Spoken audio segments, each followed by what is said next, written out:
and to draw your attention to some of the aspects of the crime of counterfeiting, in order that any action you may take in this field may be more effective. Counterfeit coin was historically the first to appear, but along with the advent of paper money, counterfeiting of notes made its appearance, and it is mainly on this that counterfeiters concentrate today. Although the counterfeiting of currency of any particular country, in that country itself, is always very severely dealt with, sometimes legalizations do not provide penalties for the counterfeiting of foreign currency at all, or else provide penalties for it which are considerably lighter. However, the International Convention of Geneva of the 20th of April 1929 stipulated that all signatories should penalize the counterfeiting of foreign currency as heavily as that of their own currency. Counterfeiting is practiced on such a wide scale that it seriously affects national economy.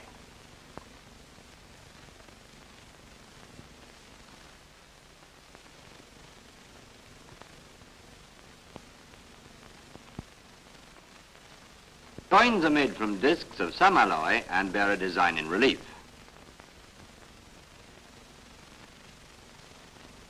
The edge of a coin may be smooth, ribbed, or engraved. Coins are counterfeited either by casting in a mold or by stamping.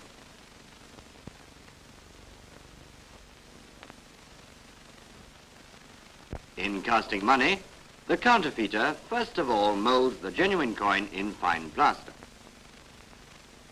The mold is often composed of two parts, one for each side of the coin, and has tally studs and an opening for pouring the metal in. The two parts of the mold having been assembled, an alloy, generally containing lead, tin, or antimony, is poured into it. There are other types of mold and other ways of molding, but the result is more or less the same. Any defects in the coin used as a model are always reproduced. Also, there is a projection left where the metal was poured in on the edge of the coin. This projection has to be removed and the edge of the coin touched up with a file or graver. This touching up often leaves a quite obvious mark. This method of forging coins is often employed by dental mechanics who, owing to their work, have the necessary material for making molds and castings. This process must be performed by fitters and the turner, with the help of an engraver retoucher and a fairly expensive plant.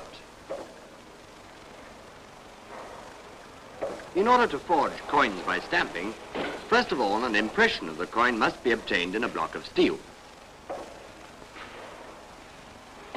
One of the processes used is to stamp an impression in a polished block of steel with the coin to be forged mounted on another block of steel. This process is, of course, repeated for the other side. The block which bears the impression is called the die or stamp. It must be hand retouched to correct the small imperfections caused in the stamping process and those which existed in the original. This touching up by the engraver necessarily leaves traces which are his trademark.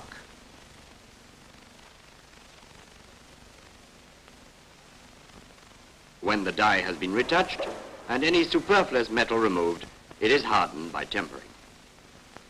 If the edge of the coin is ribbed or bears designs in relief, special tools are necessary. The ring die, which may be a complete ring or in several sections with the concave surface engraved. In stamping, the edge of the coin is the chief obstacle for the forger. The discs or blanks used for making counterfeit coins are cut out of sheets of metal. The next step is the actual stamping. To obtain an impression of the die on the blanks, the counterfeiters may use a mechanically driven coining press or one worked by hand, a cutting or eccentric press, or a drop hammer. When a drop hammer is used, Counterfeiters have to find isolated premises, as the noise it makes is very characteristic.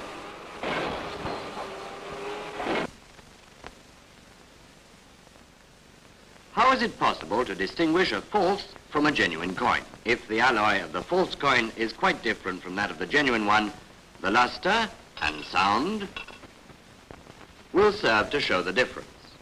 In order to obtain the requisite luster, electroplating to cover the base metal of the coin. In such cases, scratching the coin will show whether it is genuine or not. The density of the metal may be determined also. Spectrum analysis may also be useful in the identification or comparison of coins. However, the spectroscope is of no help in determining the authenticity of a coin, which is made from an alloy of the same composition as the genuine one. This may happen when there is a difference in the market value of the metal and its value in the form of coins.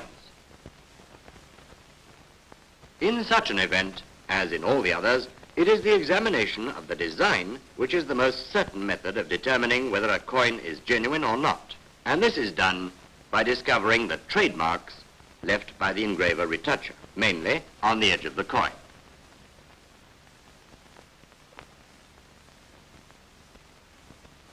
Paper money is made by printing a design, generally in colors, on a special paper.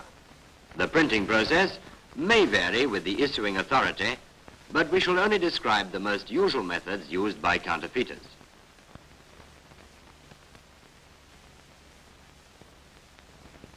Complete notes are very rarely drawn by hand. These are often imperfect, and this method will not be described.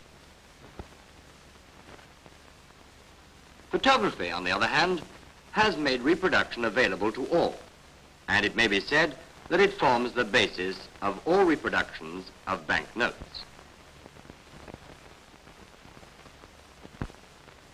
It should be pointed out here that, contrary to general opinion, the photographic reproduction of a design is never absolutely accurate. The comparison of the genuine and the false under the magnifying glass always shows a characteristic difference in the two designs.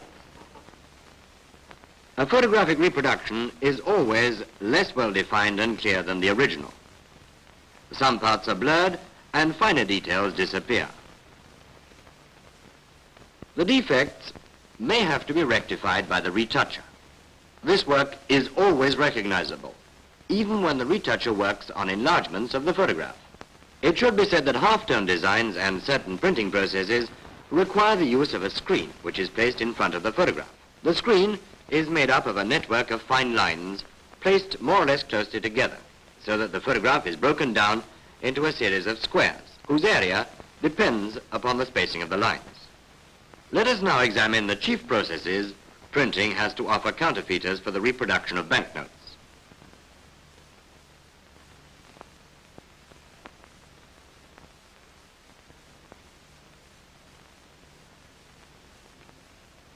The design to be reproduced is placed on a sheet of metal, wood, rubber, or plastic, and the surface around it removed with an appropriate tool. So in typography, this design appears in relief.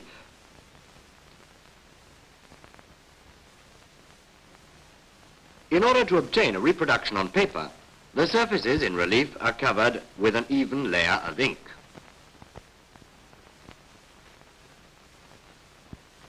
It may readily be understood that if the printing pressure is too great, the projecting surfaces may press into the paper and so deform it.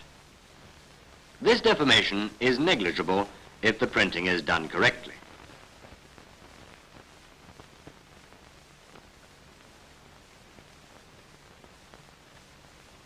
A thin layer of fish glue containing bichromate is spread over a zinc or copper plate. This layer is spread out evenly and dried in a whirler.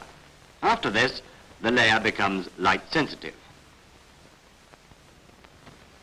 The forger may thus reproduce the photograph on this plate by exposing it to a strong light, say that of an electric arc, for example. Where the light strikes the sensitized layer, the bichromate glue becomes insoluble, When it is washed in water, the metal is exposed where the layer was protected from the light. The plate is then immersed in an acid bath. The metal is attacked where it has been exposed. In this way, a block is obtained with the original design in relief. Typographic reproduction may consequently make depressions in the paper.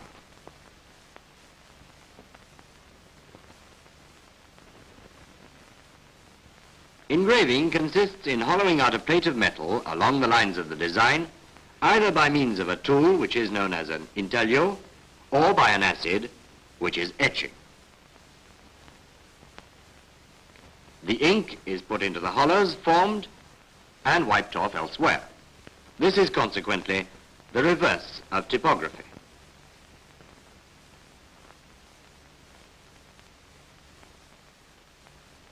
If the pressure is too great when printing, the paper is deformed, but this time in relief.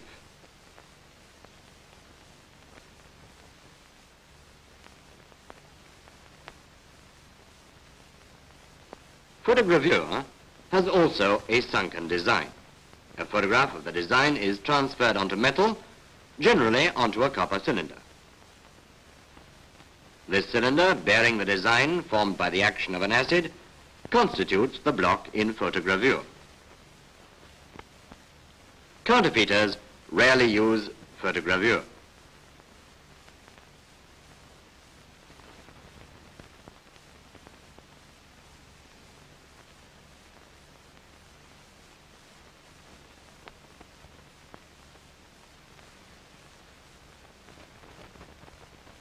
Lithography makes use of the well-known fact that oil and water do not mix.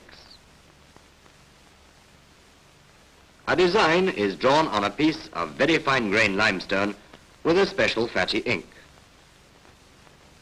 If the stone is wet, the inking roller will only deposit the ink on the parts bearing the design, as these have not retained any water.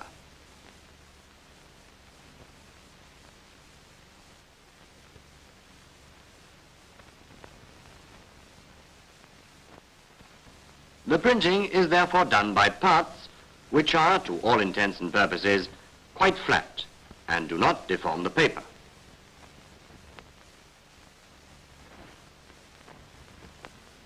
Let us now replace the heavy lithographic stone by a thin sheet of metal.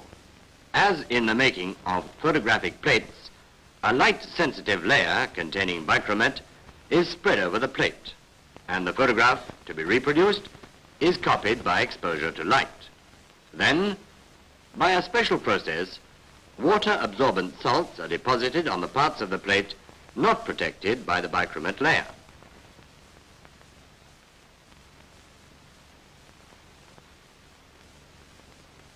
If a wet sponge is passed over this prepared metal plate, the inking roller will only ink over the lines of the design.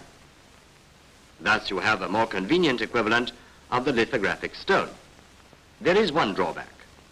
The reproduction of the design is not a mirror image, so that a print taken from it would be a reversed image. How can this difficulty be surmounted? The ink of the offset block is transferred, or offset, onto a rubber roller, and it is this roller which prints the paper. With the aid of this roller, the print is a true and not a reversed image.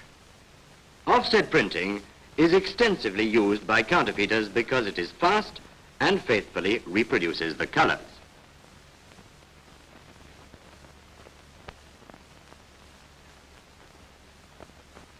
In conclusion, there are three fundamental printing processes considered from the point of view of printing surfaces. Surfaces in relief, typography, and half-tone reproduction, which may make depressions in the paper. Hollowed out surfaces, engraving, and photogravure, which may cause the design on the paper to appear in relief. Flat surfaces, lithography, and offset, which never deform the paper. Counterfeiters use these processes in the following order of frequency. Offset, for which there are small machines which produce accurate work at high speed. Typographical photogravure. Lithography. The stages in counterfeiting are generally the following. Photographing of the design with the greatest possible accuracy of reproduction. As many enlargements as there are colors are made. Retouching of the enlargement with ink. Preparation of the plates for printing. The actual printing. Each print being printed over as many times as there are colors. Paper is obtained by drying a cellulose pulp whose interwoven fibers are interspersed with mineral substances such as talc, kaolin, etc., and organic substances such as glues, starch, resin, coloring matter, etc. Unprocessed paper has a dull and irregular surface. It is made smooth by pressure.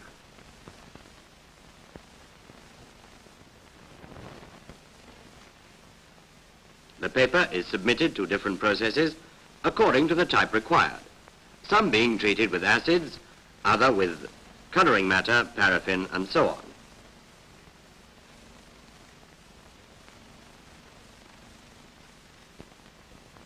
During the making of paper, when the pulp begins to take on a certain consistency, it is passed over a metal plate or cylinder bearing a design in relief. This produces permanent differences in the thickness of the paper according to the design, and may be perceived as differences in the transparency. This is the watermark, which is not a drawing, but an alteration in the body of the paper itself.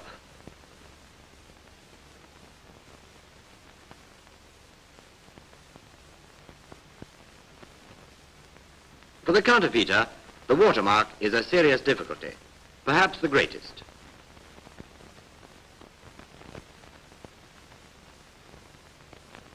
Instead, he generally produces it either by means of pressure on the finished paper, which results in a counterfeit note which is easy to detect, even by touch, or by drawing it in with a colorless fatty ink. This, however, on contact with the air, gradually turns yellow and is too visible.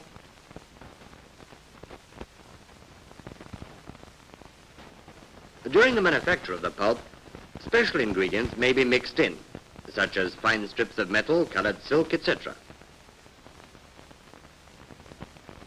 In such cases, counterfeiters do not make a special paper, but add these substances by means of pressure, or just draw them in with delicate strokes of the pen, or by printing.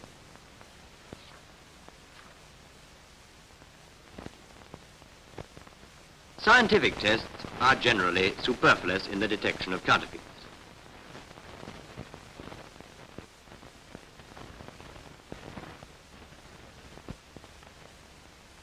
It is the examination of the watermark which is of the greatest importance.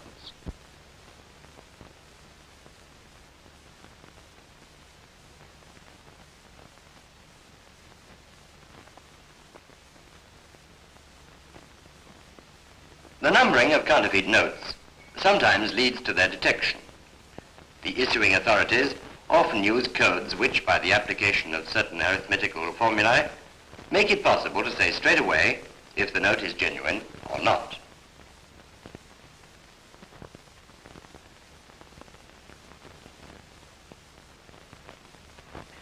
This means of detection is not so useful now because of the use of photography.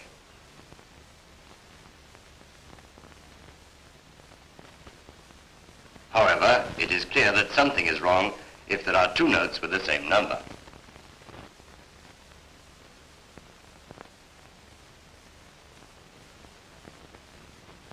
In short, the counterfeit is only perfect when it is based on the genuine, which means that the counterfeiter must have obtained, one way or another, the genuine paper, plates, and inks.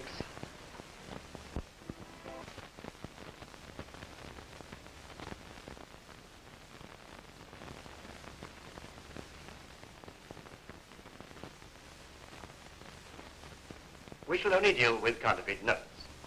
Actually, what we shall say applies more or less to counterfeit coins as well.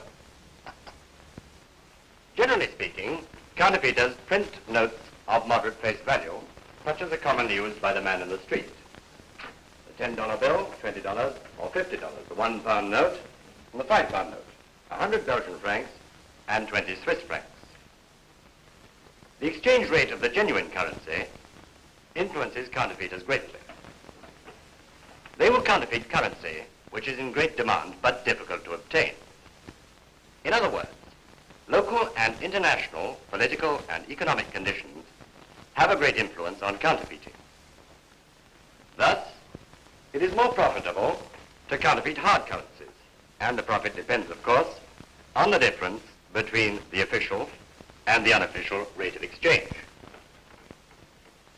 Furthermore, the counterfeiting of foreign currencies is a better proposition, since they're not so well known to the general public and not so easily detected.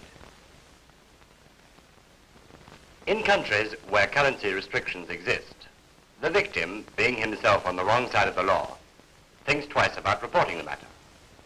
As the manufacturing is done in one country and the selling in another, the work of the police is complicated, or at least that is the intention of the counterfeiter.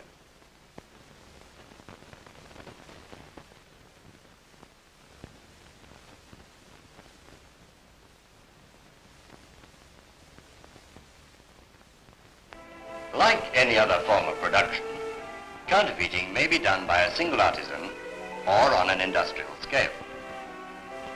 When the artisan takes up counterfeiting, the process is primitive.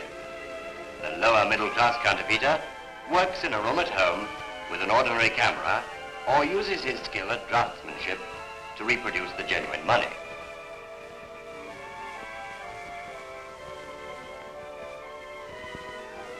Incidentally, it is interesting to note that many counterfeiters of this type are merely persons with a certain amount of skill at handicrafts who make the necessary apparatus with the means that happen to be at hand.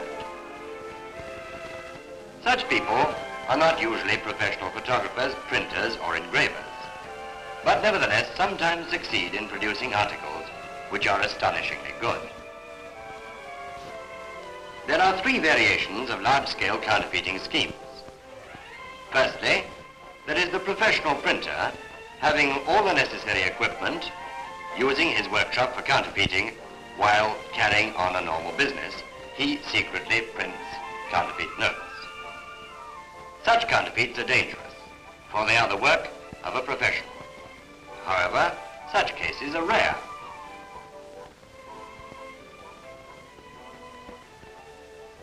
All the work is done on the spot by the same persons and more or less during the same period. It is a centralized business. The second variation differs from the first one just mentioned in that there is not necessarily a workshop ready for an immediate use. This is a matter for a gang leader who is also a businessman. There is a great deal of organization to be done.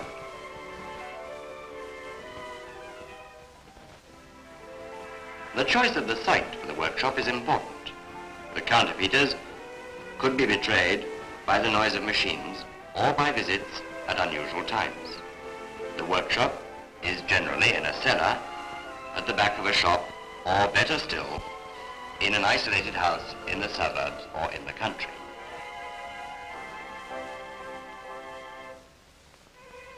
The apparatus for the workshop is either built or, as is generally the case, bought from a wholesaler or second-hand dealer. Then begins the search for the paper. This has sometimes to be bought abroad or even stolen from stocks of the genuine paper.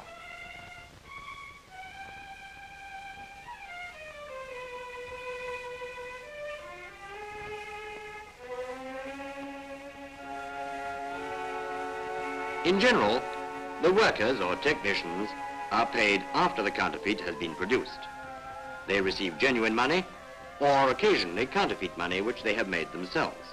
In the latter case, they may become freelance salesmen of counterfeits. They are often cheated out of the money which they were originally promised. Since the counterfeiters have little confidence in each other, it often happens that they do not know who the organizers are.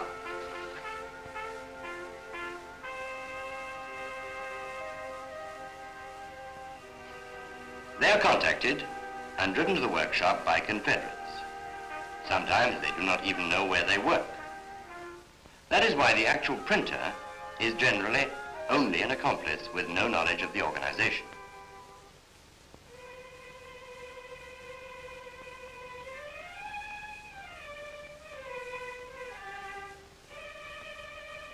Once the printing has been done, the counterfeiters generally dismantle the workshop and the workers scatter. They stock the counterfeit money and wait a certain length of time before they put it into circulation. It is rarely that both printing and circulating go on at the same time.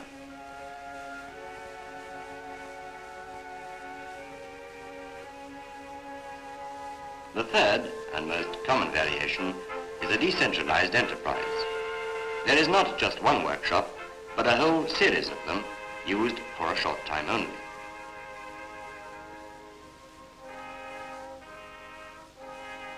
For instance, photography, plate making, retouching, and printing are respectively done at A, B, C, and D. Sometimes even the two sides of the same note are printed in different places by different persons.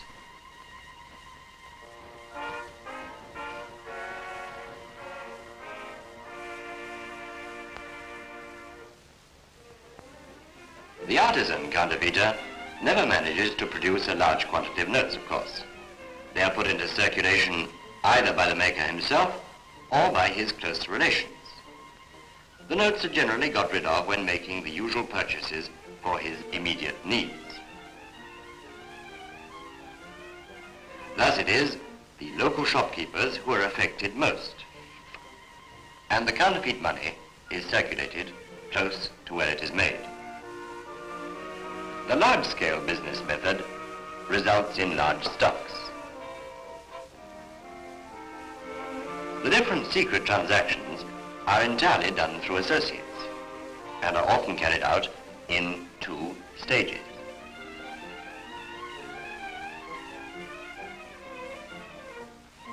The agreement is made between the producer and the wholesaler, while the exchange of counterfeit for good notes takes place at another time in another place, and sometimes between other persons anywhere in the most unexpected places.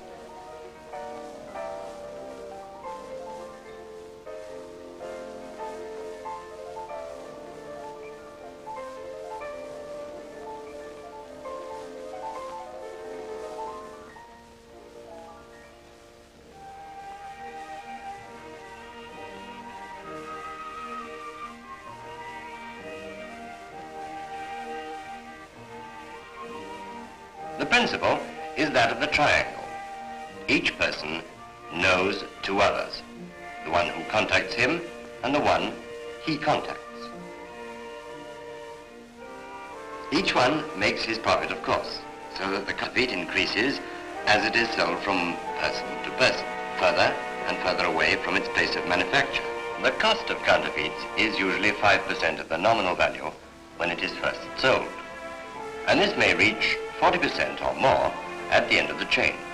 It is safe to assume that the greater the number of counterfeit notes found on a person, the closer one is to the source which issues or distributes them. The greater the exchange value of the counterfeit, the more distant the source.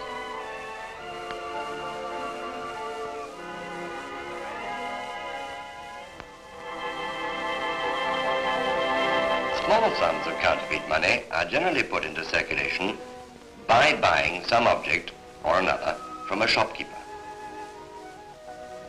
By obtaining change for a counterfeit note in a shop or travel agency. This is its simple aspect.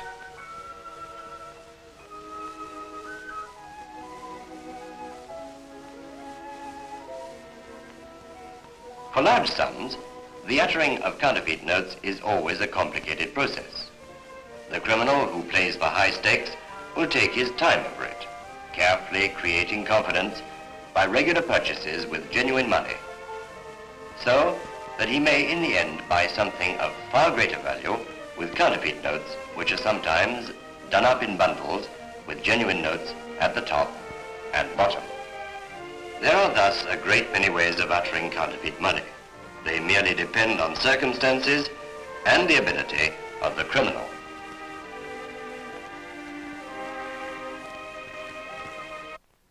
We have dealt only with single color reproduction. If there are several colors in the design, what is called a selection is made. This means that the design is photographed 3 times, once through a green filter, a violet, and an orange one. These colors being complementary to the 3 primary colors, red, yellow, and blue, respectively. The 3 monochromatic plates are used for printing, and different combinations of the 3 primary colors give practically all possible colors. The plates have to be carefully adjusted so as to avoid overlapping images on the print. The importance of colors should not be exaggerated in connection with the detection of counterfeit notes. Handling affects the color, and in addition, the shade may vary from one legal issue to another. On the contrary, color is an excellent protection if the choice of shades complicates the photographic selection.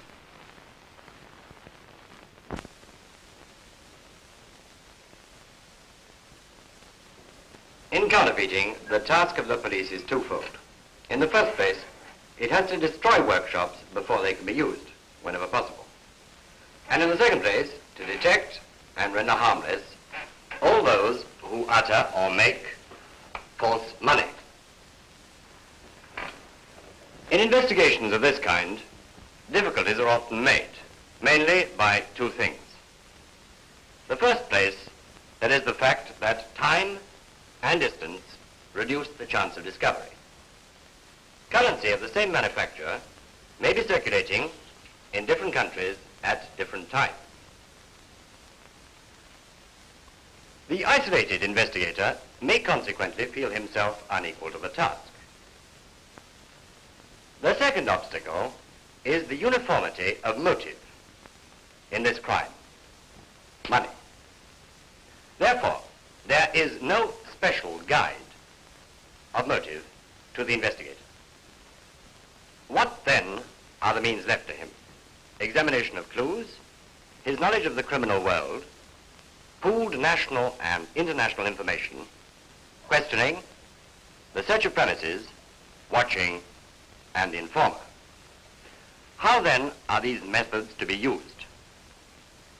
Several scenes from various investigations will give you an idea.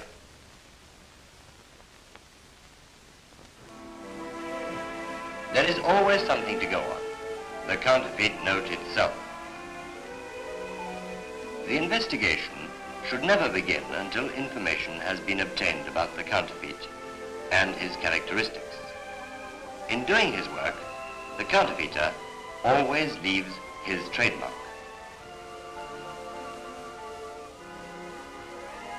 The examination of notes seized may show the process in which it has been made. In this way, the investigator will avoid consulting persons ignorant of the process.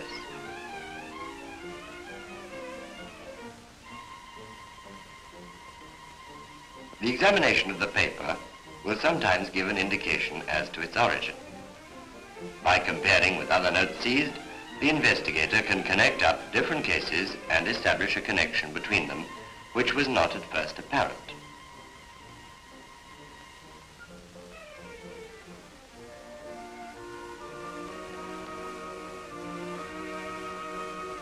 Expert counterfeiters are relatively few in number. Counterfeiting is a specialist's crime, often being committed by recidivists and professional criminals. The making of counterfeit notes necessitates, as we've pointed out before, obtaining such raw materials as paper, machines, and ink. For these reasons, precise information must be obtained and classified. Photographs and descriptions of suspect printers, dealers in counterfeit notes, and suspect dealers in printing equipment.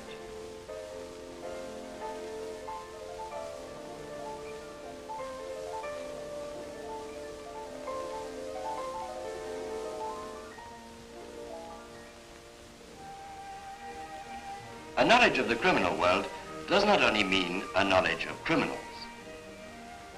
If the police is going to do its work effectively, it must keep in touch with the dealers in second-hand goods, with printers who might be contacted by criminals, with specialists in the manufacture of paper, and also with the issuing authorities in his own country.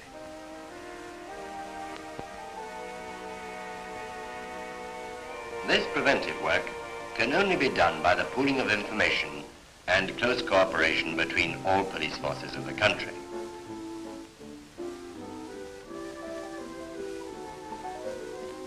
But centralization on a national scale is now no longer anything like adequate, so that international cooperation is daily becoming more and more essential.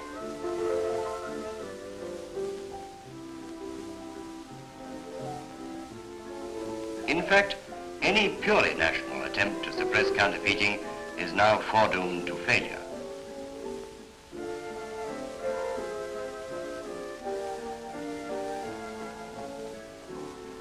When you know that one issue of counterfeit dollars has been discovered in 14 different countries, there is no need to stress the need for an international central body. And that is what the International Criminal Police Commission is enforcing by virtue of the International Convention of the 20th of April 1929.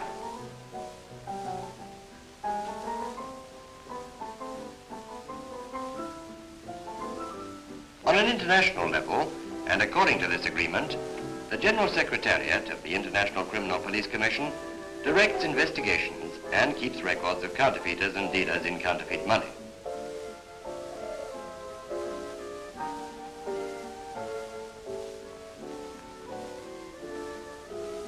By means of descriptions of counterfeiters and the review, counterfeits and forgeries, the various national centers are kept informed about both criminals and counterfeits.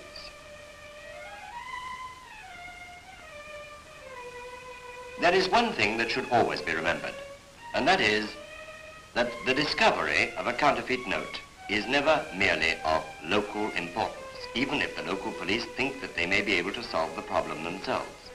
Effective suppression necessitates the centralization and coordination of an all-out effort.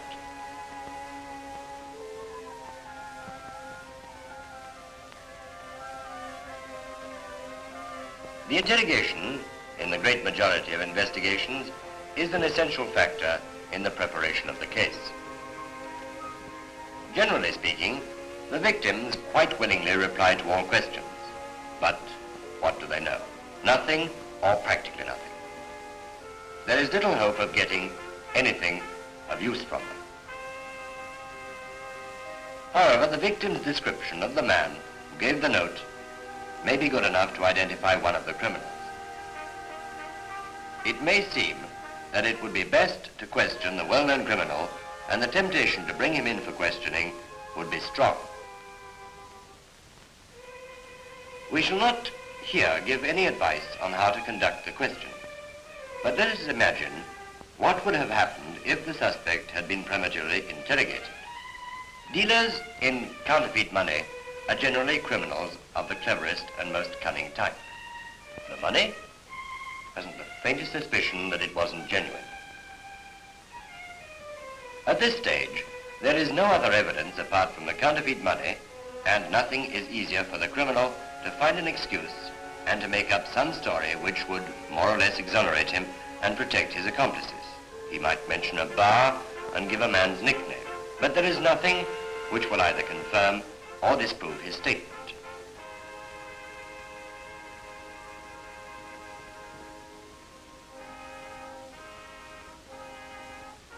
Questioning in connection with counterfeit money is a two-edged weapon.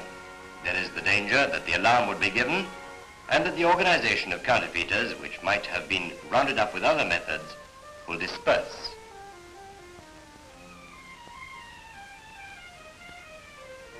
Similarly, it would be even worse to arrest the dealer too soon, and that is a mistake that should be avoided at any price.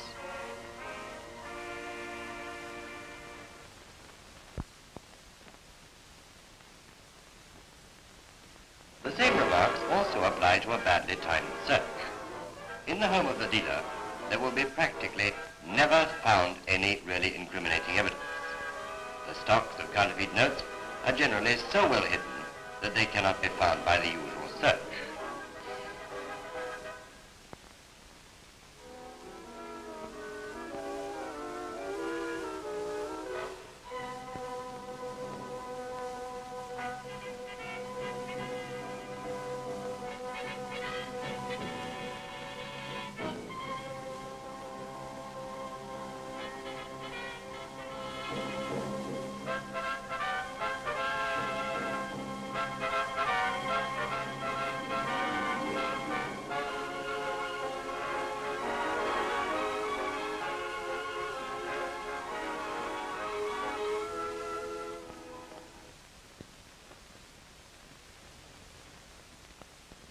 In order to facilitate the work of the police and to get into touch with certain criminals, informers might have to be used.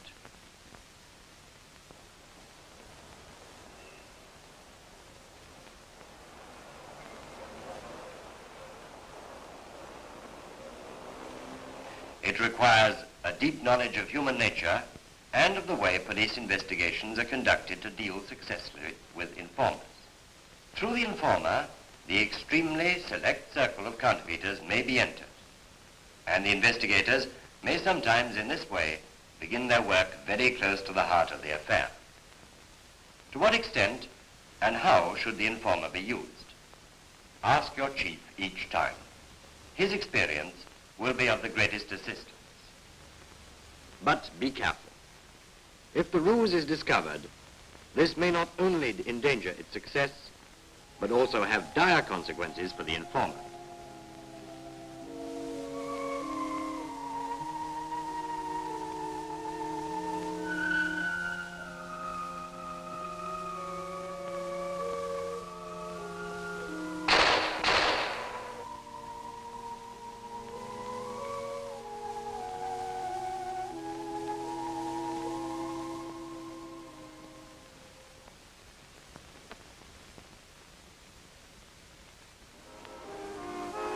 When the police have been able to identify an important criminal, their best plan would be not to arrest him, but to use all their imagination and skill to see what he does and how he acts, to find out who he associates with, what his habits are, and the people he meets.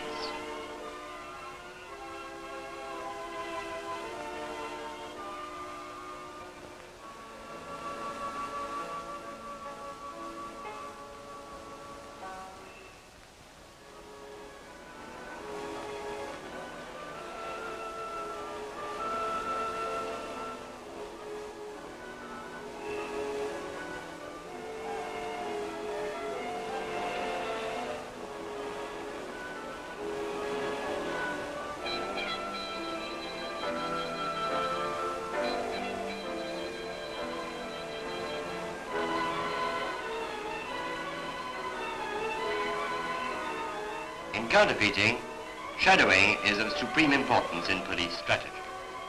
Only in this way can the job be done thoroughly, with discretion, and effectively.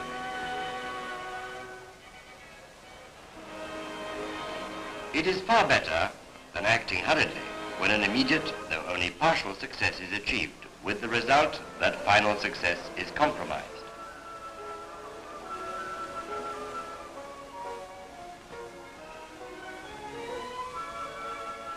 In order to discover the whereabouts of the secret workshop, or, if this cannot be done, the place where the stock of counterfeits is kept, time and patience are needed. And there is practically no other way than to get the criminal himself, or his conscious or unconscious accomplice, to lead you there.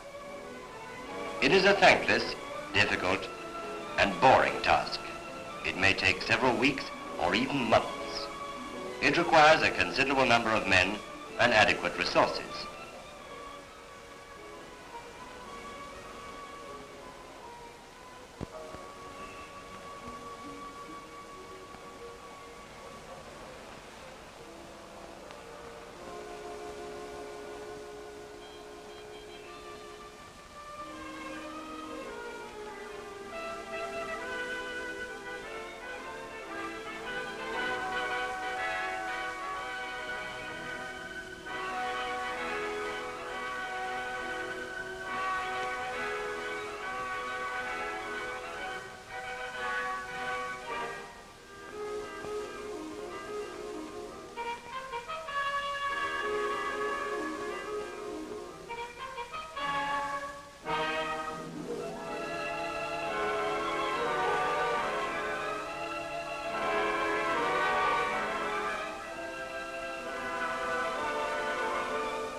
one man alone cannot round up a whole gang of counterfeiters. A well-trained team of men will be needed, working together under their leader.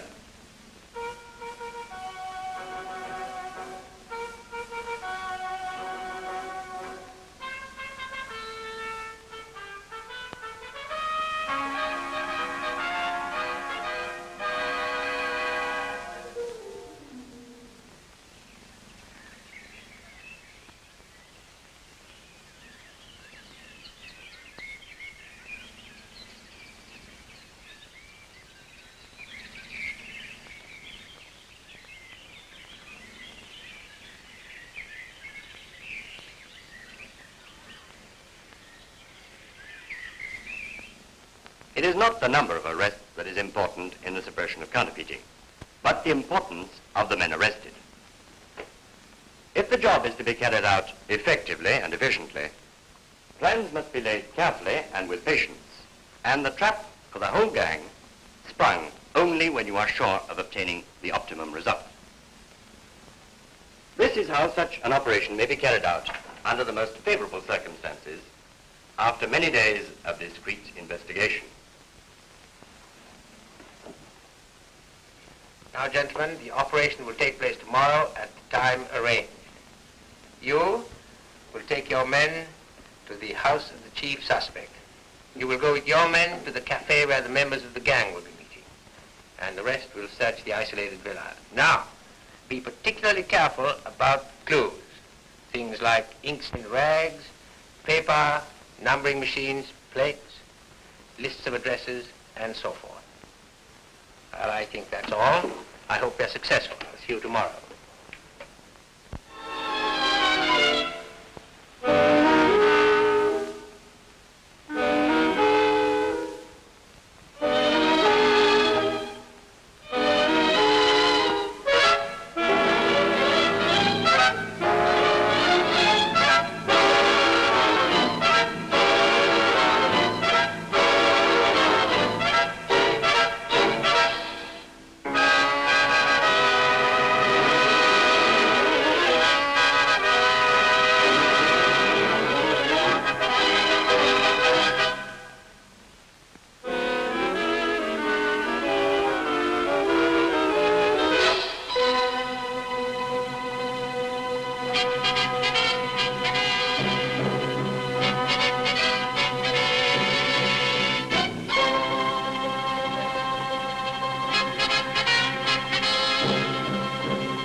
That is how long and patient effort was rewarded with exceptional success. But the case does not end with the arrest. The criminals, once they've served their sentence, may start again. They may also have accomplices in many other countries. The criminal world has no frontiers. Police work, therefore, to be really effective, must embrace the whole world. Your successes, your experiences, must be available to all. You yourself may one day benefit from the successes of others. And it is for this purpose, for this indispensable exchange of ideas and information, and for the service of the public, that the International Criminal Police Commission exists.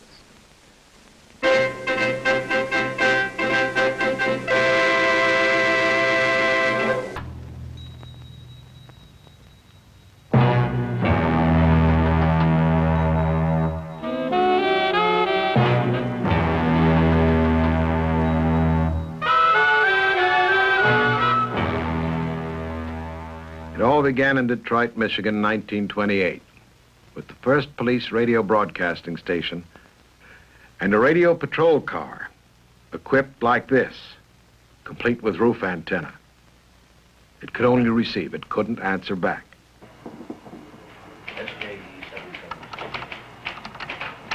7042, you're 1020. The technology has come a long way since, but the effectiveness of police radio is still dependent on how well the dispatcher and the patrol car officer cooperate and use this important tool for law enforcement. 6071. Okay, fine. Patrol car radios differ a bit, but their operation is simple enough. There are a few common slip-ups. Keep the microphone a good 2 inches from your mouth to avoid distortion and talk across it at about an angle of 45 degrees, so your breath won't hiss. 211, Sam John Edward 772. Don't forget to turn up the volume if you've had a reason to cut it down.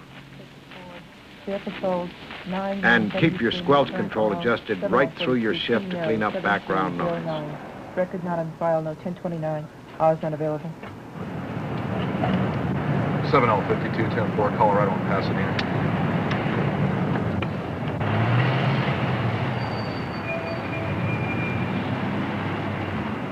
If there's a lot of noise around, or if the sound becomes too much, the microphone against your larynx will carry the message in your normal voice. 69 Dodge Dart, dark brown over brown, east brown on green from Los Robles. So much for how you say it. Let's find the problems in what you say. Have a habit of giving out apparent code 4s. As a dispatcher, I would like to know if it is a code 4. It makes quite a difference. If you have an apparent, you don't know really if they need more assistance or not. You can have an officer run 26 subjects. They're taking up more airtime than necessary. They could either go to a red phone and call records for that. Hello, dispatcher? This is Officer Armin. I'd like to run a 28 on 4 subjects when ready to copy. Okay, subject number 1, last name of Jones. First name was Samuel. Family, read all the arrows. 23210. Well, officers, I realize sometimes the air's busy, but they'll go to frequency 2 sometimes and go traffic. Well, if the dispatcher's busy, she can't copy them. We'd like to know their location when they're out of the car. 2H23, what is your location? 2H23, what is your location? 2H23, what is your location?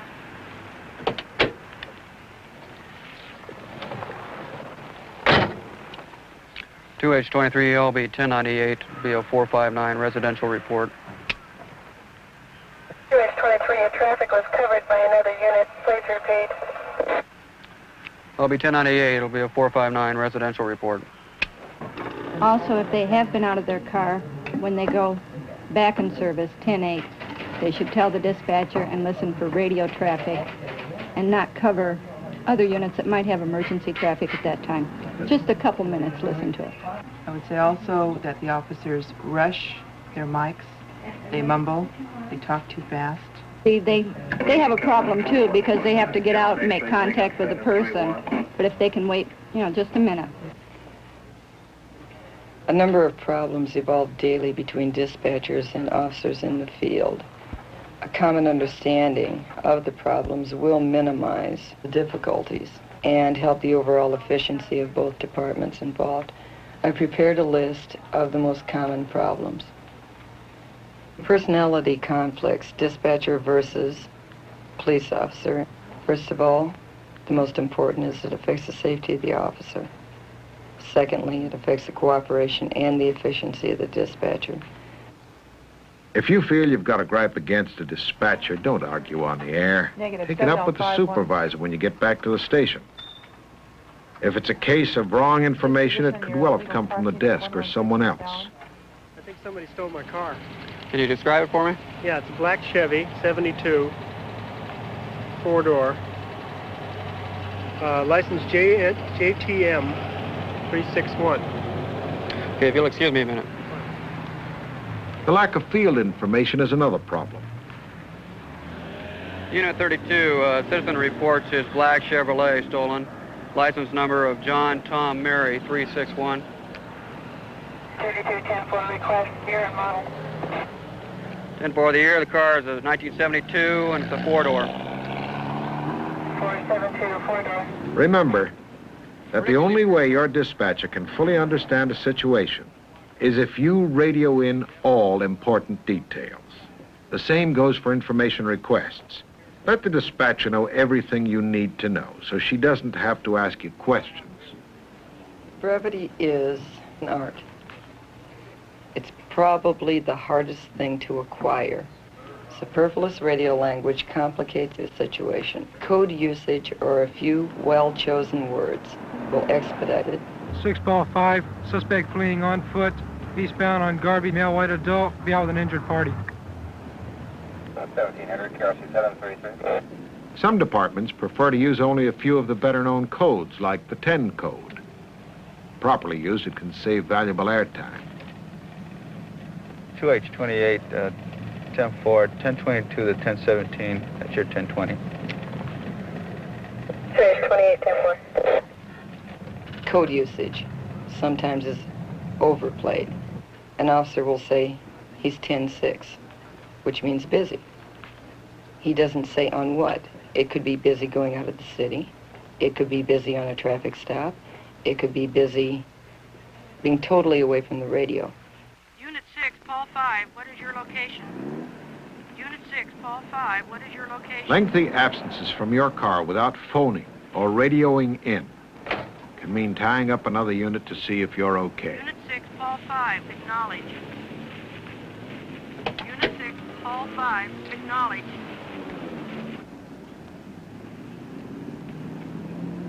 And so can a minor accident you're involved in if you don't let the dispatcher know that it isn't serious and you don't need any emergency help.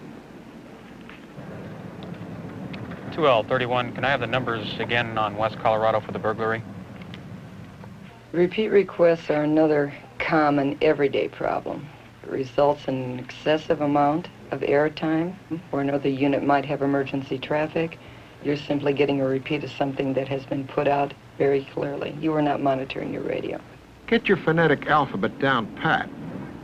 A for Adam, B for boy, C for Charles, etc., to avoid all the wasted time and confusion that misspelling can cause. 2H23, I'd like to verify an address on a Gary A. Bennett. Driver's license number of Paul 771570. No current RO sold. 6973. But whatever, and whenever you're communicating, keep in mind the pressure the dispatchers can be under. What may seem to you to be a simple enough inquiry may require the radio operator to seek out several different sources for the information requested. And meanwhile, other calls can be demanding the operator's attention. So don't be impatient if you don't get your answer in a hurry. And for address of 142 North Arroyo Parkway, 142. 10-4. And for the same reason, don't make inquiries you can answer yourself, like finding the location of a street on a map yourself, instead of laying the job on the dispatcher. 2L31 in pursuit. We're now south on St. John, approaching Del Mar in excess of 50. And if you need assistance or tactical interception on a hot chase, the dispatcher can't do much for you unless you keep reporting change of direction and naming streets and landmarks. We're now eastbound on Del Mar, approaching Pasadena. Eastbound on Del Mar, approaching Pasadena. We're now north on Pasadena from Del Mar. Northbound on Pasadena from Del Mar. 6-5, 2 vehicles at the location. One will be And really important, Remember, your radio is really like a party line telephone shared by others. Make sure it's clear before you start broadcasting. Hold the mic button down for a second or so to allow the transmitter to reach peak out. Follow your department's procedures in requesting a vehicle make, giving a suspect's description or any other type of broadcast that has been standardized. It will get your answer a lot faster and more dependably. No warrants. 7L52, 10-4, I'll be traffic. Fair Oaks, South California.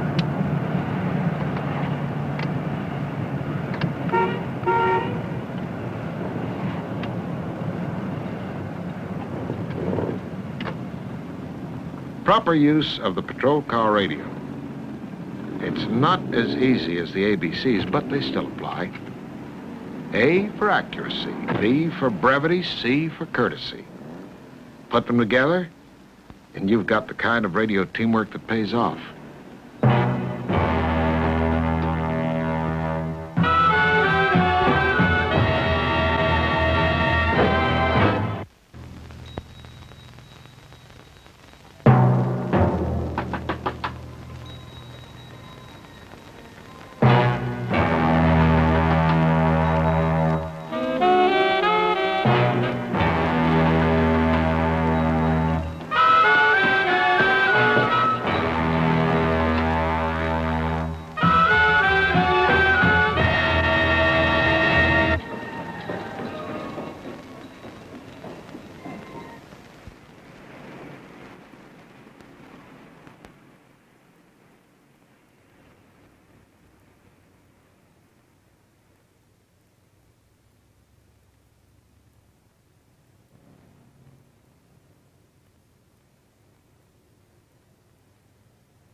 Ball 2, checking a subject just approached a female white child in front of C's Candy, Eastland Shopping Center.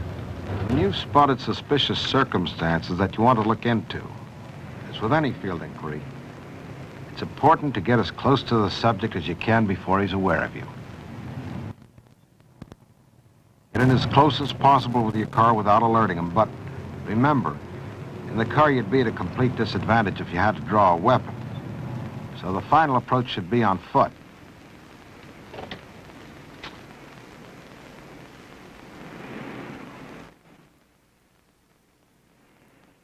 And whenever you can, with a pedestrian suspect, choose a location where escape routes are limited.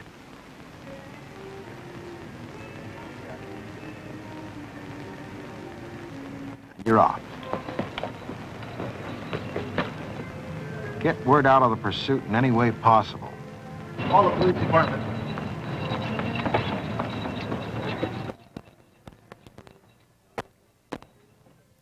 There's no time to look around corners. Swing wide around them. Your man could be lying in wait.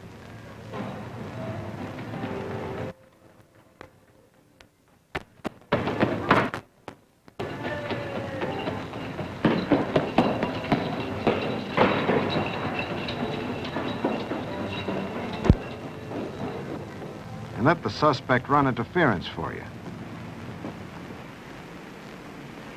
Let the other guy fall into the holes or run into clotheslines or other obstacles and traps. Try to follow him practically step for step.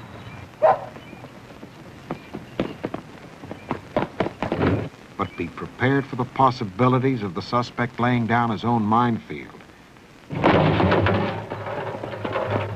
Generally, in hot pursuit, your gun belongs in its holster. Too often, a warning shot has resulted in death for uninvolved people or supporting officers.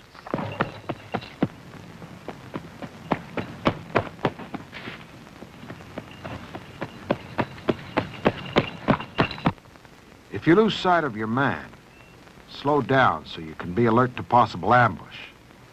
Or don't go tearing off in the wrong direction.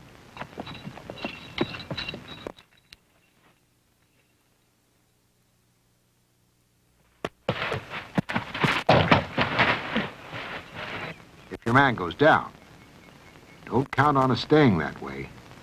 Don't let up and give him a second chance. Keep coming on till you've got him nailed. Where he's only a suspect, there's no use pulling your weapon. He may know you can't shoot, and you'd just be tying up one of your hands. Bring the arm behind your back.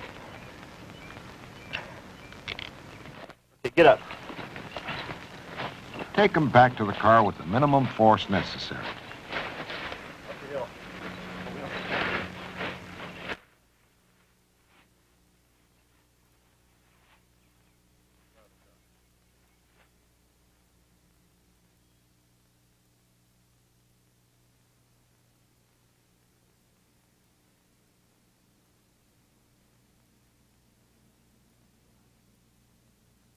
Nighttime pursuit has its own problems.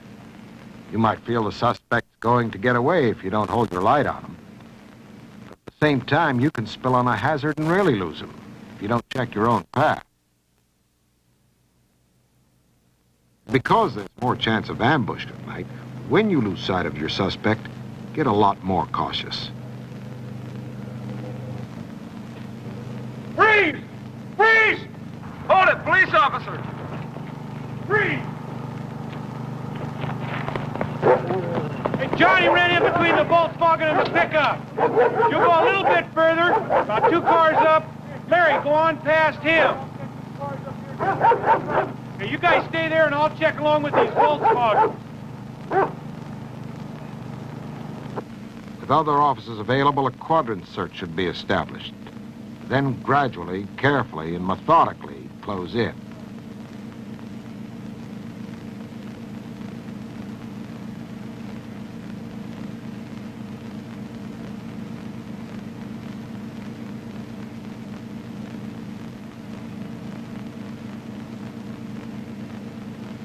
And watch that flashlight. Keep it extended out from your body as much as you can to avoid being an easy target.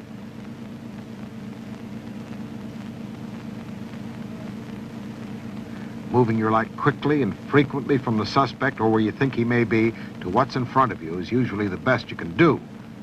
But you also have a trailing job to do, so watch for knocked over objects, footprints, maybe blood, but keep closing in.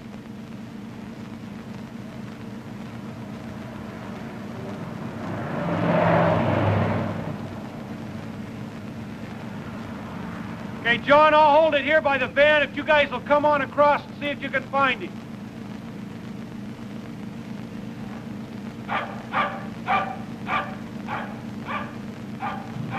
Freeze! Under the van! Okay, come on out. I got him, John. Come on out with your hands out. Keep your hands up where we can see him, pal. Keep your hands where we can see him. Turn around and put your hands on that van. Up on the van. Pursuit on foot. It all adds up to one of the toughest jobs an officer can perform. Let's see how you stack up on some of what we've just gone through. Hold it, pal.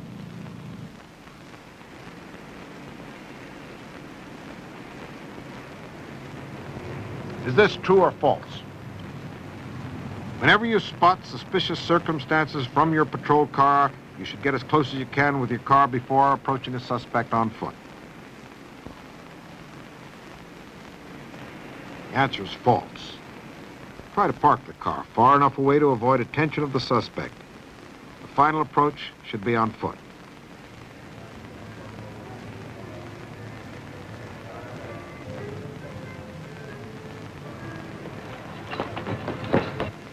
Your only job in pursuit is to keep going till you get your man. True or false? The answer is false.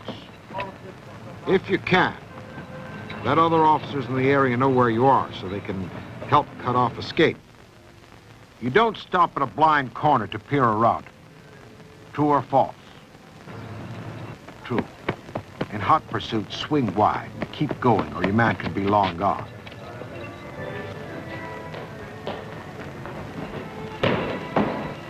True or false? You should follow the suspect's path as closely as possible. True. That way, if there's a hazard ahead, chances are the suspect will hit it first. Let him run interference.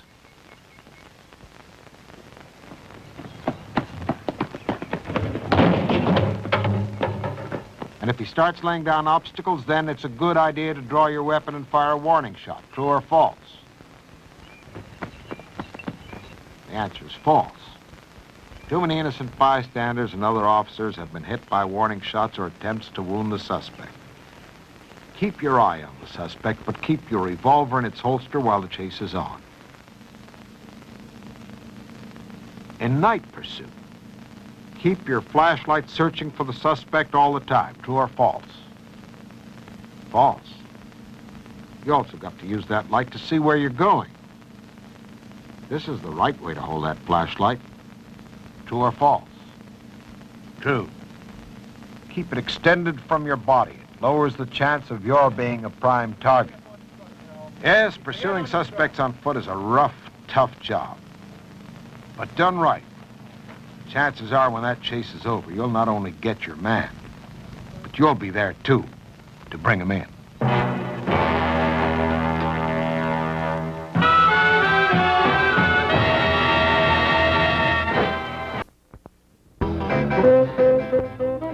There have been many magazine cartoons depicting missionaries or hunters sitting in a huge iron pot, which is surrounded by fierce natives with spears and hungry expressions. Usually, below the cartoon, there's a comment designed to make you laugh, because in a cartoon, this is a very comical situation. But situations such as this exist in real life, even today. Occasionally, they take place in the business world. This is the story of 3 business executives who are waiting for the pot to boil. For them, stockholders have become natives, proxies have become spears, and for allowing the security of their campsite to become too lax, they suddenly find themselves the victims of a corporate barbecue. If there were a line under this picture, it would be, "It can happen to you." This line would not make you laugh, but it should make you think and act. Because in real life, this is not a very comical situation.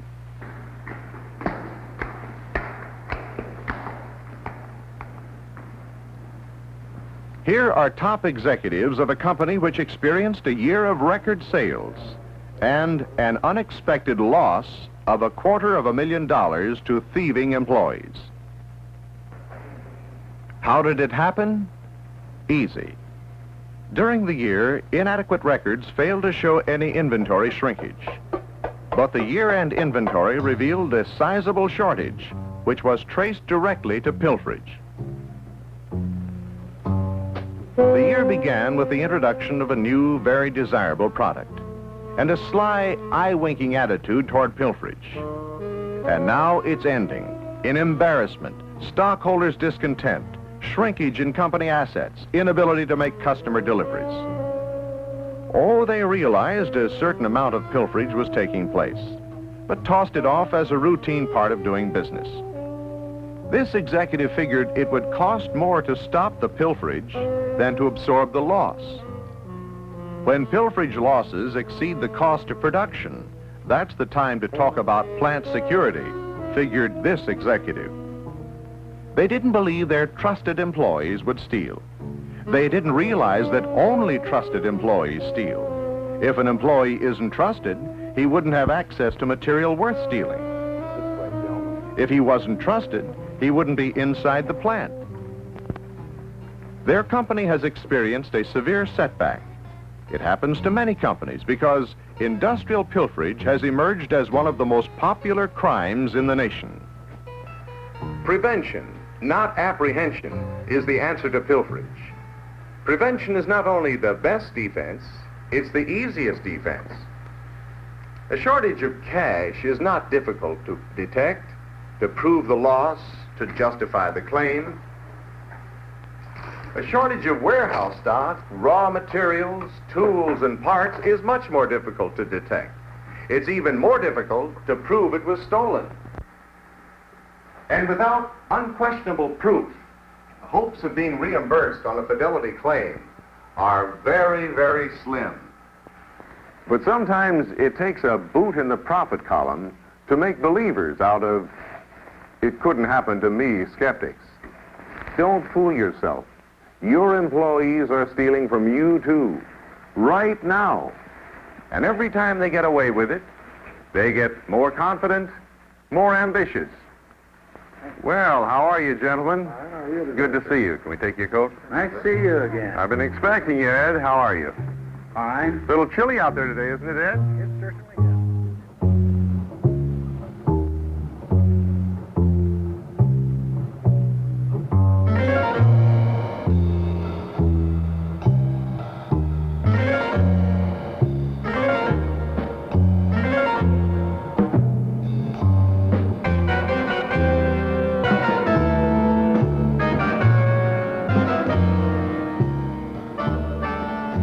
Yes, indeed. A few years ago, we had a very costly pilferage problem, and it forced us to take a stand.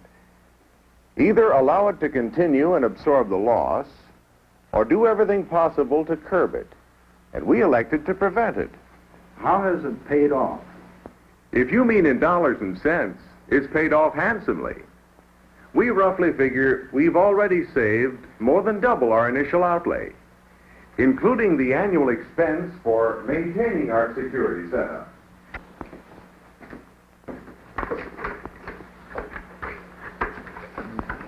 I'm very happy that you requested to visit our security setup. We're quite proud of it. It didn't happen overnight, but when the 8 security steps are fully utilized, pilferage is reduced to a trickle.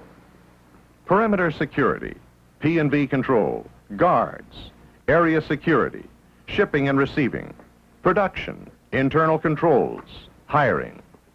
Any security system is only as strong as the weakest of these safeguards. But even with these physical safeguards, a security system can fail. The key to its success is mental. It's management's attitude toward security. Here we are, fellas. We're profit-minded, we admit it. And because we are, sales, engineering, and production and security are mentioned in the same breath. Unfortunately, Mr. Rollins, in charge of our security department, was called out of town today. I'm sure he would have liked to join us. The first step to pilferage prevention is good perimeter security. And this begins with a fence around the entire working area. A fence that's high enough, strong enough, and in good repair. If there are holes, broken posts, or tunnels, it's no longer effective. Nor is a fence that can be driven up to, or one that has buildings, telephone poles, or trees adjacent to it. A fence with piles of material which can serve as stepladders for employees who will later reclaim their loot is also ineffective. You must remove the stepladders or make the fences higher to discourage this type of theft. For best results, maintain a 20-foot free zone on both sides of the fence, clear of undergrowth which might conceal small items thrown over the fence.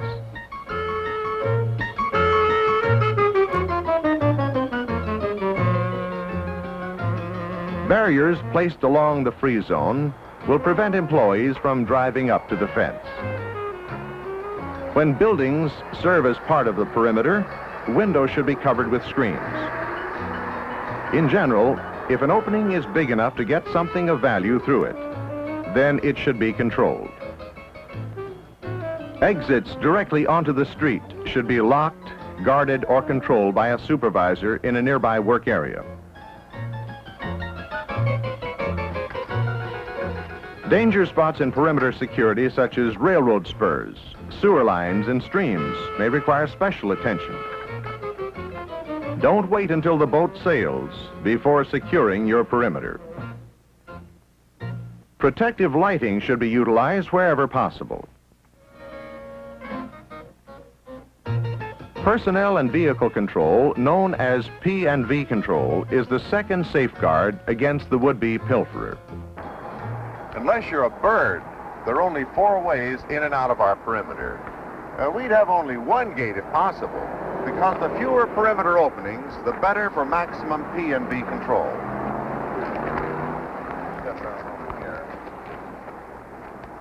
Everyone, everything entering the plant site is strictly controlled. We're nosy.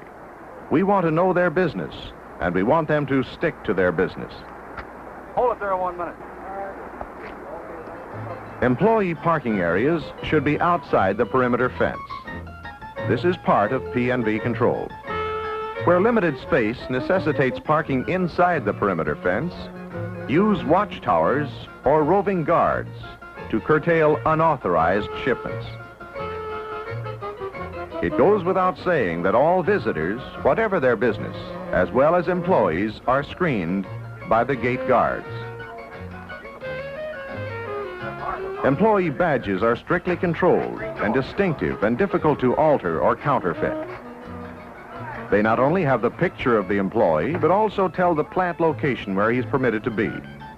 Hence, a man with no badge has no business inside the plant. A production worker has no business in the warehouse. Hey, you got a pass? Yeah. May I see it, please?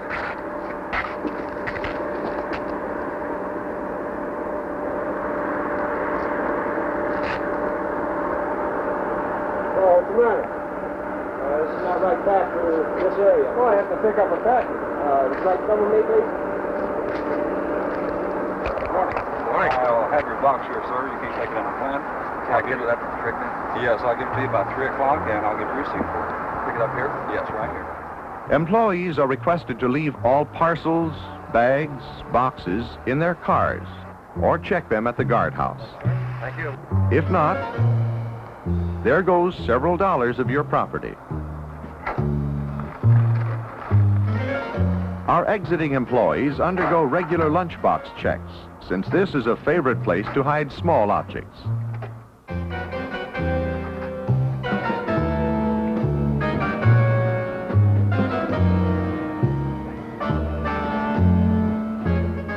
Occasionally, purses are checked.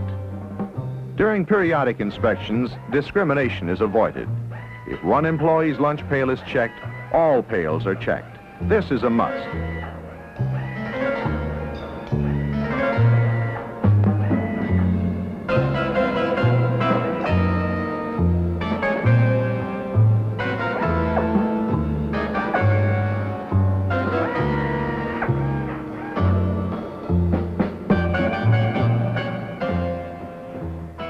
Guards should watch for suspicious bulges under clothing and in pockets, particularly in winter when heavy clothing is worn. Persons applying for a job, visitors, all strangers should be escorted to their destination by a guard to avoid side trips.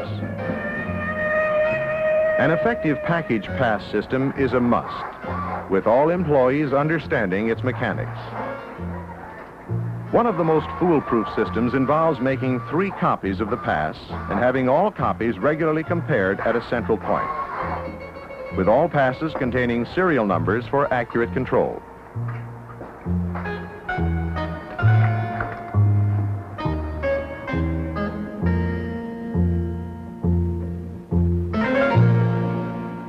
What you got in the bag? Just some old work clothes the foreman gave me. Well, let's see your package pass. You have a package pass for this. Okay. A supervisor regularly checks the system. A specimen signature of authorized package pass signers is kept in the guardhouse for quick comparison. Pass forms are kept under lock and key. With such a system, no package without a pass is allowed to leave the property without examination of its contents.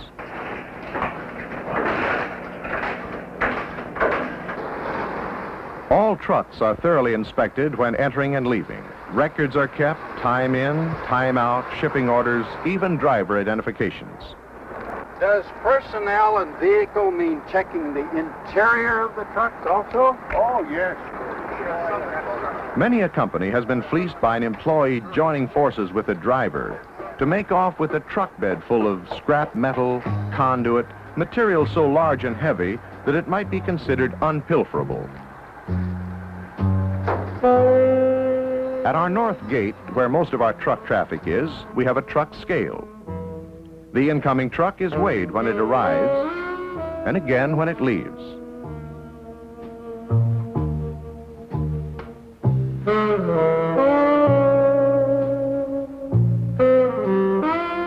The guard checks the incoming and outgoing weights against the shipping orders. If the outgoing weight of the truck is over what it should be, a thorough examination of its contents is made right then and there.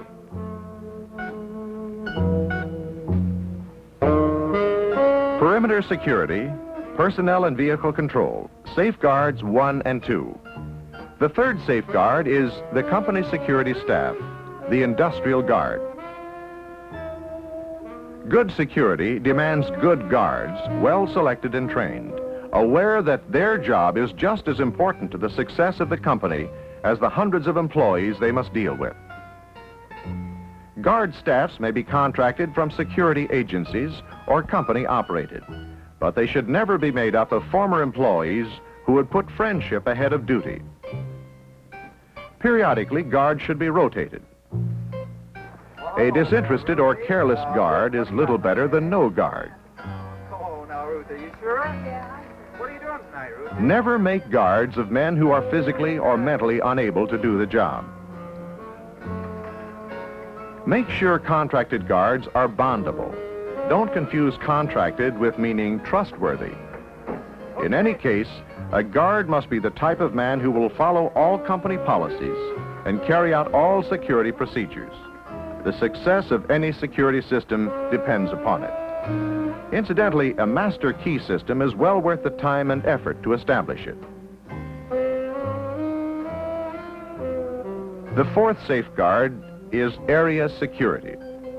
In essence, this deals with everything inside the perimeter, but outside the cover of buildings. And believe me, anything of any value must be inside the perimeter. And even this isn't enough. Raw materials should be kept away from salvage, and scrap should be kept away from waste. Many a ton of scrap or raw material has been mistakenly carried off by salvage men or trash men. When these materials cannot be widely separated, a guard escort should accompany these pickups. Scrap or waste areas have long been exploited by the pilferer, who puts his loot in outgoing waste and later picks it up. Nothing, regardless of how big or how heavy, should be considered unstealable. It isn't. If it's in the open, roving guards should patrol the area. One of the most difficult aspects of preventing employee thefts is, oddly enough, convincing the employee that pilfering is the same as stealing. That being an employee doesn't give them a license to steal from the company. Convincing employees of this is a management responsibility. And so is exploding the old concept of traditional stealing. Hey, put that back here. Hell, son, I've worked here for over 30 years. I helped make those things. Traditional stealing. The idea that taking home a few items now and then is a fringe benefit which is condoned by the company. Sure. Thank you. I'll bring it back just as soon as I'm finished. Look, I bring tools home all the time. The factory doesn't mind. They just replace it. Here, have an oiler. I got plenty. The idea that every new man is entitled to a full set of tools. Got some goodies. Hey, have a cigar. Oh, thank you. Hey, here, I'll pick. What'd you have, a girl? Yeah, man. Hey, let me fix you up. It's got some nice stuff there. Sure. The idea that on special occasions, employees are entitled to a little something extra from the company. It is management's responsibility to continually remind employees of its attitude toward pilferage, to make employees aware of what they can expect if they steal.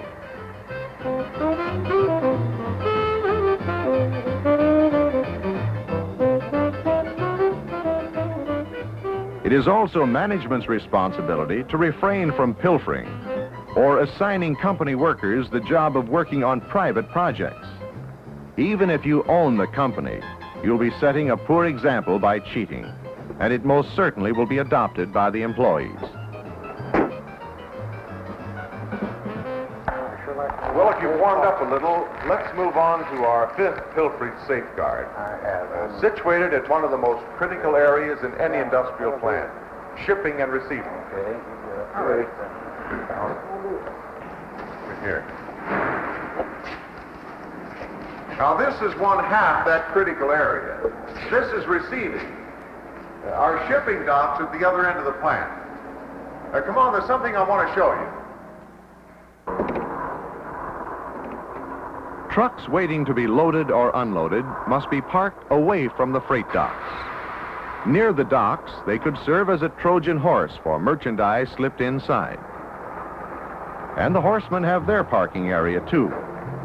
If a driver is not in the cab of his truck, he should be in the waiting room, no other place. The room is restricted to drivers only. The waiting room serves two purposes. It eliminates plant wandering and souvenir hunting by drivers, and restricts drivers from becoming too friendly with employees and perhaps starting a business partnership.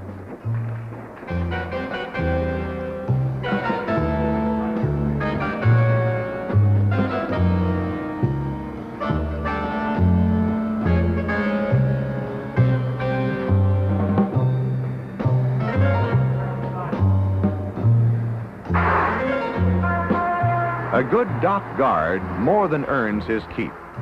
He verifies the amount of and type of material received, thus duplicating the duties of the dock foreman, thus doubling security, and his signature is required on all receiving tickets. On shipping and receiving docks, bad work habits breed bad security. Messy piles of discarded cartons offer good camouflage for stolen items. Workers retrieve the goods when the coast is clear. Practice good housekeeping. Bad packaging allows pilferers to get to the contents of cartons without detection. Damaged cartons should be properly resealed or repaired immediately.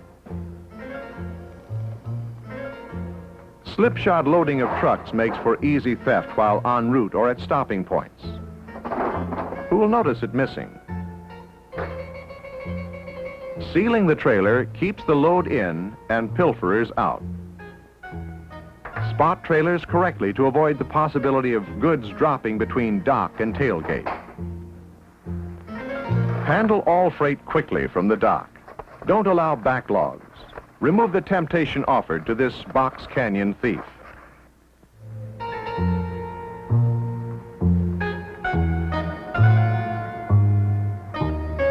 Darkness is a cloak for thieves. Keep the dock well lighted.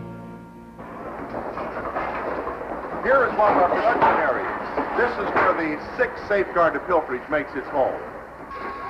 In production security, surveillance is all important. For the most part, this is the responsibility of trustworthy supervisory personnel. Indifference or carelessness by supervisors opens the door for large-scale pilferage.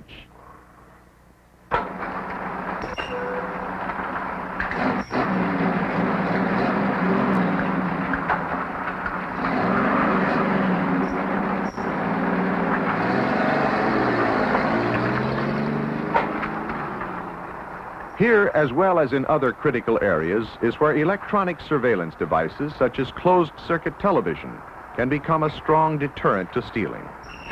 They are centrally monitored by a member of the security staff. Identify yourself, please. Silvercraft.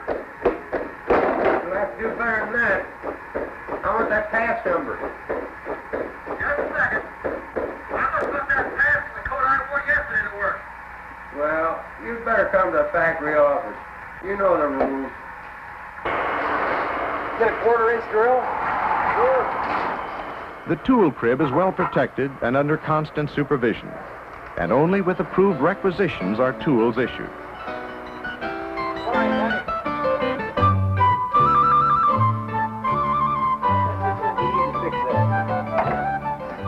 Allowing employees to use company tools at home is a good policy, since it makes the worker less inclined to steal them. What's Still back, Paul. Good enough. However, a Good enough. complete written transaction of the loan is imperative. At the end of each shift, it is desirable that all tools be returned to the crib or placed in lockers by the employees and kept under lock and key. This not only reduces pilferage, but discourages careless use and breakage.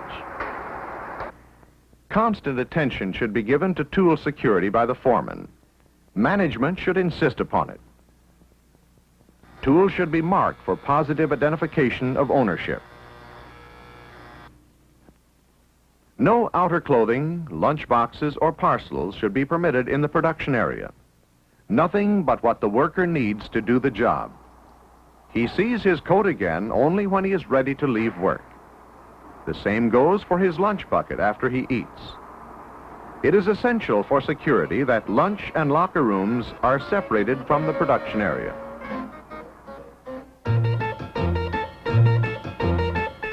A warehouse is what every pilferer would rather be on a desert island with. A mountain of easily disposed of goods. Arrange aisles for easy surveillance by supervisory personnel. Attractive items should be kept under lock and key. Also, selling products to employees at discount prices can help discourage pilfering. I realize that, but don't all these security measures make the employees feel like they're prisoners in jail?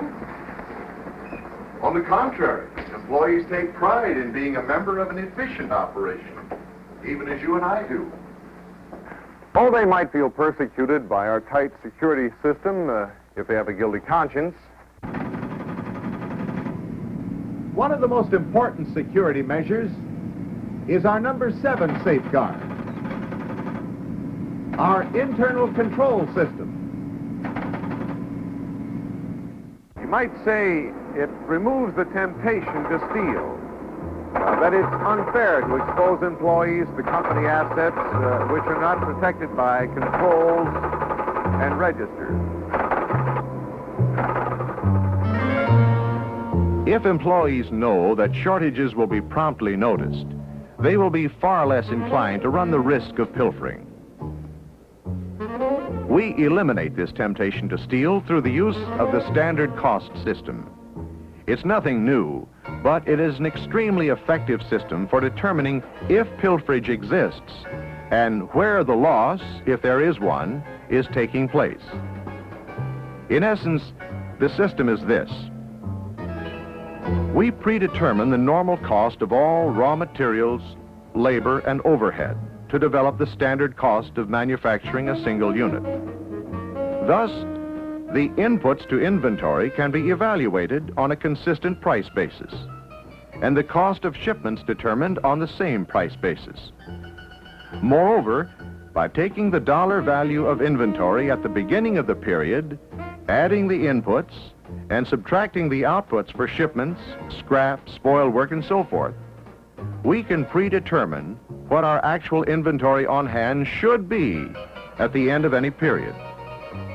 This system, fortified by perpetual quantity records of raw materials and finished products, permits us to spot check our control by periodic physical counts.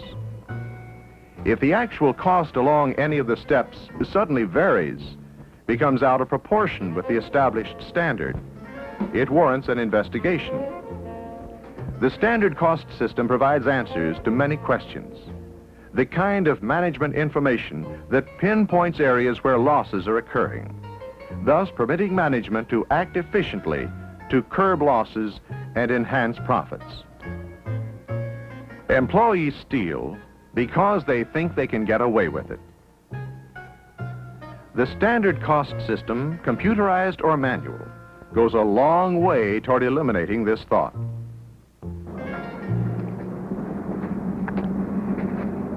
And here's our final safeguard, where we sort out the bad apples before they get into our barrel.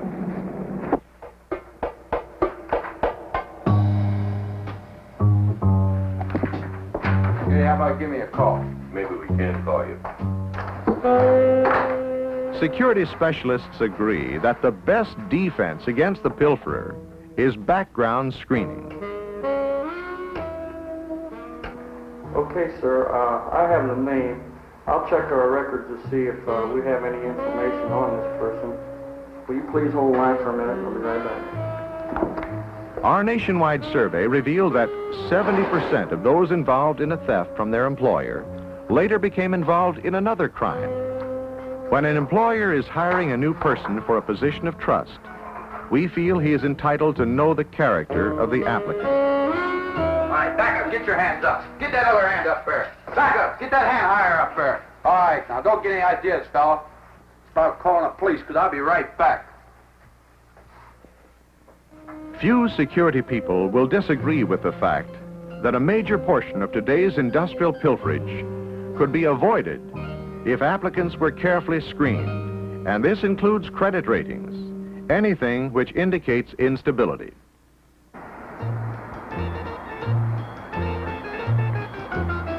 Pilferers are dealt with promptly.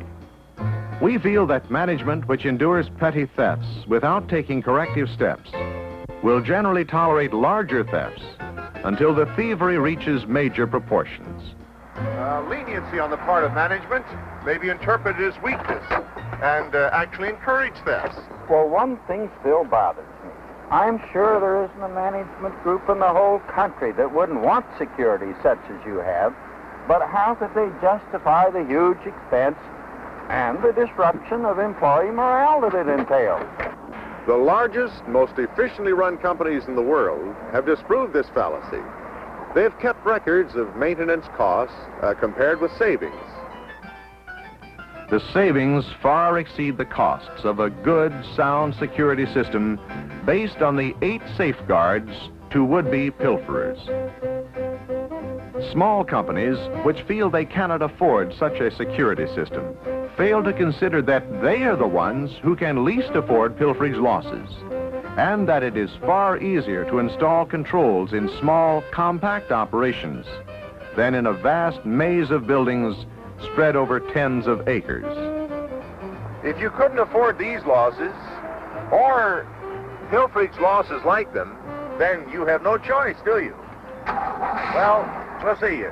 Bye. Thanks very much.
Question arises.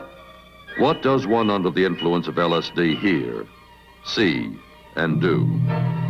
We're about to take you into the world of the LSD user, a world that to him is real, yet as terrifying and unreal as anything ever imagined. We call his trip of terror to fly a giant bird.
communication with others through language and symbols, just as one learns about anything else. And learning takes place, as I have suggested, not only in formal classes, but in and through all kinds of group experience. And we have learned that the most forceful education is that which goes on in intimate and highly personal groups. And these exist for delinquents just as surely as they may exist for youngsters brought up in a law-abiding atmosphere. In our complex society, there are many communities, many different groupings, and each enters into the individuals who are a part of them or live in them. We participate at one and the same time in the larger society and also in the local community. And we may live in a local community. A youngster may be brought up in an area where there is a tradition of crime, where there are forces which prepare him for such a career. And strangely enough, whatever formal education he gets may come in the form of institutions which further support those original ideas and notions that he has secured in some backwash of the general community. In free society, an individual may reflect the qualities and the atmosphere of his neighborhood. He may be a delinquent out of a delinquent area, or he may be a conventional citizen out of a middle-class, conventionally organized community. Whatever he is scattered here and there, reflecting the highly differentiated character of the large, free community. But if he gets in contact, in conflict with the law, if he has occasion to be acted against by society, if we elect to put him aside and to treat of him with a view to reforming him, we gather together all these individuals from their separate places and bring them together in one place.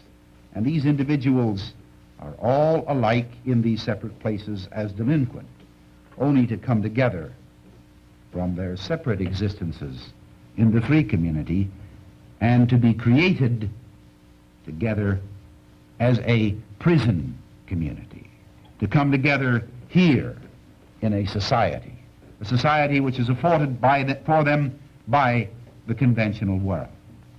The prison represents a paradox. The reform school, the training school, all of these are paradoxical in that the men who administer them, the rules and regulations by which we direct them, the guards who hold them fast and secure them within the institution, represent one set of standards, one set of views. They reflect the concern of society with the ordering and forbidding of these people along new lines, away from their older habits. This is cold, forbidding to the men themselves. Each one acted against as if he were suspect continuously.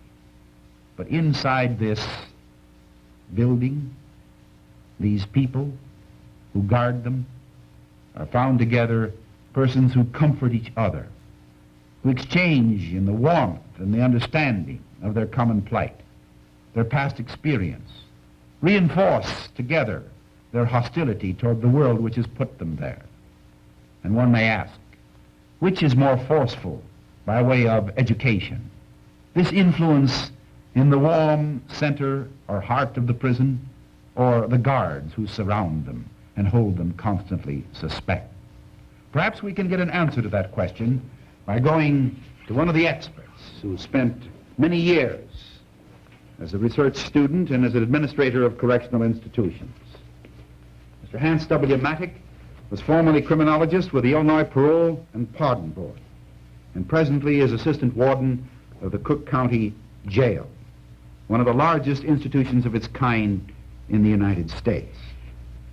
Mr. Mattick, in what sense is the jail able to accomplish a single educative purpose, such as reform and rehabilitation? Or is there indeed another process of which too few are aware? Well, a prison is certainly an ambivalent and ambiguous sort of place, such as you have suggested. It might be likened unto a caste society where the conventional influences are imposed in the form of force, coercion, rules, forbidding, and so forth. And the unconventional is a caste of the submerged who represent the inmates. And each has interests in common which make for a certain polarity within a prison. And although there are areas of cross-communication, nevertheless, there is this division within which comes from common interests and common purposes, which, even with the best intentions on the part of the community to accomplish a constructive purpose, nevertheless has this undercurrent of negative action, communication, and so forth, which defeats that conventional purpose. Now, you administer an institution of considerable size today with something like 2,000 inmates. How likely is it that any number of these would, in their previous experience, have an opportunity to share their past life and their hopes and aspirations with as many benighted persons such as themselves as they do experience in the county jail? Well, of course, we do know that most offenders who come to penitentiaries, prisons, and jails are group offenders. That is, the individual offender is rather the exception. However, they know each other in the community only in these small groups and may have heard of one another by reputation. However, when the community takes action against their depredations and so forth, it brings them together so that people who would have had absolutely have no inkling of one another or only the most fortuitous contact here are brought together in intimate contact. And the fact that prisons and jails are generally overcrowding and lacking in space, even these physical aspects, contribute to the throwing together and throwing in upon one another of this delinquent population, where this intensive kind of communication goes forward and the exchange of criminal information, techniques, and skills. Now, this polarity that you speak of places us in the position of seeing the prison or the jail or the reformatory as an institution which has really two communities within it. The community on one hand of the people who administered it in this detached, remote, impersonal sense in which they deal with the inmates, and this thing which the inmates themselves create and which they are constantly trying to hide, as I take it, from the administration. Well, that's true, Sheriff, and I've brought along some films here which can perhaps illustrate this by way of a series of incidents that have been filmed to bring this point forward. We see here, for instance, an inmate who is just entering a jail being processed.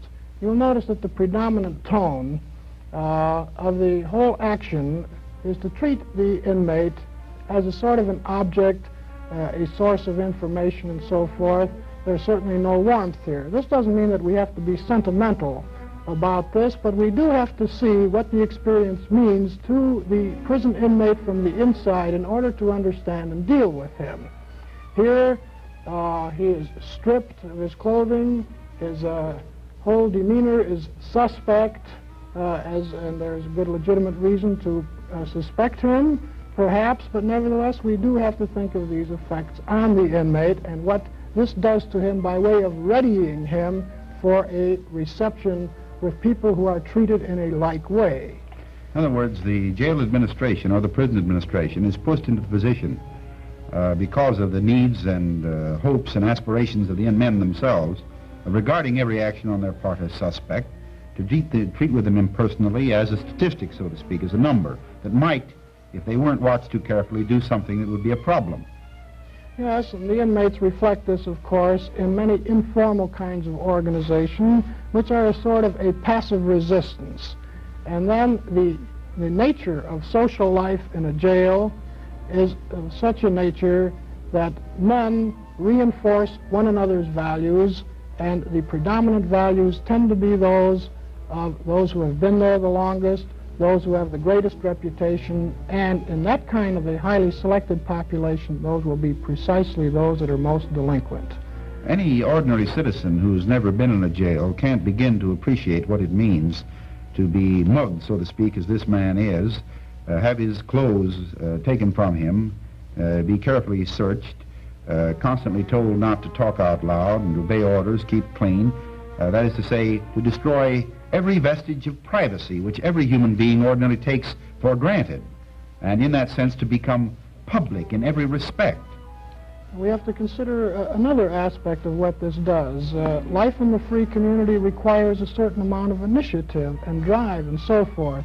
And yet when we put a man in prison or in a jail, he is ordered, his thinking is done for him.